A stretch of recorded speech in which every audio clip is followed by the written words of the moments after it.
Minhas caras, meus caros, parece haver uma relação inversamente proporcional entre o desempenho de Jair Bolsonaro nas pesquisas e a bagunça que o bolsonarismo promove na disputa eleitoral, a arruaça mesmo, a exemplo daquilo que se viu na Inglaterra em cenas absolutamente constrangedoras e que nos envergonha, porque afinal de contas somos brasileiros também, né?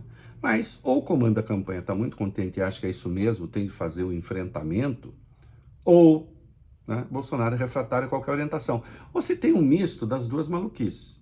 O fato é, o resultado não parece bom, né? Pelo menos não nas pesquisas sérias, respeitadas pelo mercado, não aquilo que eu chamo de pesquisa delivery. E nesse caso, mesmo que haja uma diferença, às vezes importante no primeiro turno, todas encontram a mesma coisa. Por exemplo, está em curso agora um movimento do Bolsonaro para baixo e um movimento de Lula para cima. E isso, todos os levantamentos respeitáveis apontam, a despeito da diferença de números. Mas vamos ao IPEC, que entrevistou 3.008 pessoas entre os dias 17 e 18, com margem de erro de 2 pontos. Se a eleição fosse hoje, Lula teria 47% dos votos, oscilou 1 ponto para cima em relação à semana passada.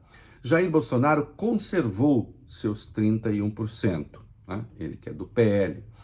Ciro Gomes, do PDT, conservou seus 7%. Simone Tebet, do MDB, oscilou de 4 para 5%, e Soraya Tronic, do União Brasil, conservou seu 1%. Então vocês vejam aqui, uma diferença que era de 15 pontos na semana passada, agora está em 16 pontos, uma diferença contra Bolsonaro, né? Se a gente vai para o segundo turno, a oscilação também é anti-Bolsonaro.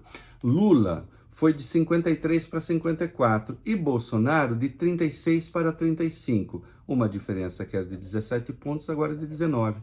Algum outro dado a referendar um possível movimento negativo de Bolsonaro e positivo para Lula? Sim, a pesquisa espontânea, quando não se apresentam os nomes, né? Aqui, nesse caso, Lula foi de 44 para 45 e Jair Bolsonaro de 30 para 29, né? Também uma diferença de 2 pontos aí a favor de Lula.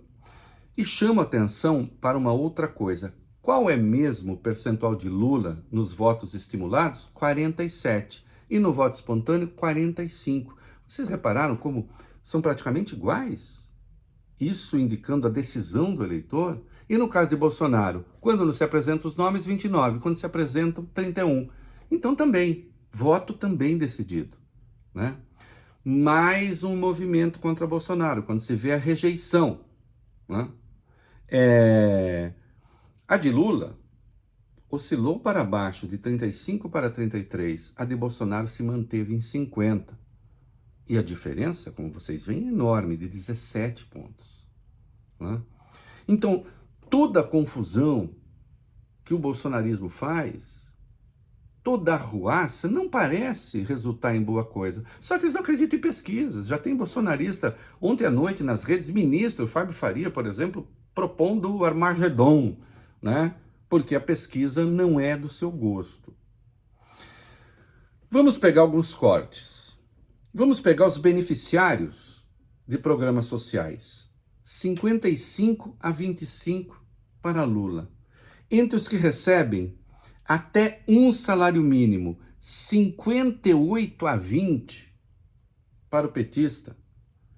Entre os que recebem mais de um até dois, 51 a 27, esses dois grupos formam 50% da amostra. Entre os que têm ensino fundamental, 58 a 25. Está piorando para Bolsonaro. São 38% do eleitorado. Os que têm ensino médio, 40% do eleitorado. A coisa está favorável ao Lula, 44 a 31.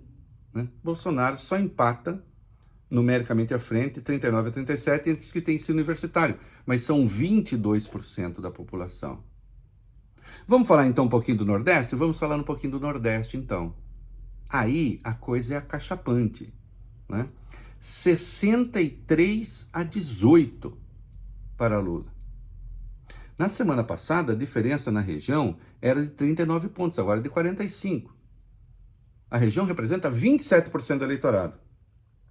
E quero lembrar que pertence ao Nordeste o Ciro Nogueira, um dos donos do governo, que é do Piauí, o Arthur Lira, o chefe do Centrão, que é de Alagoas, Fábio Faria, que tem ali ajudado a radicalizar o discurso, né, que é do Rio Grande do Norte, né?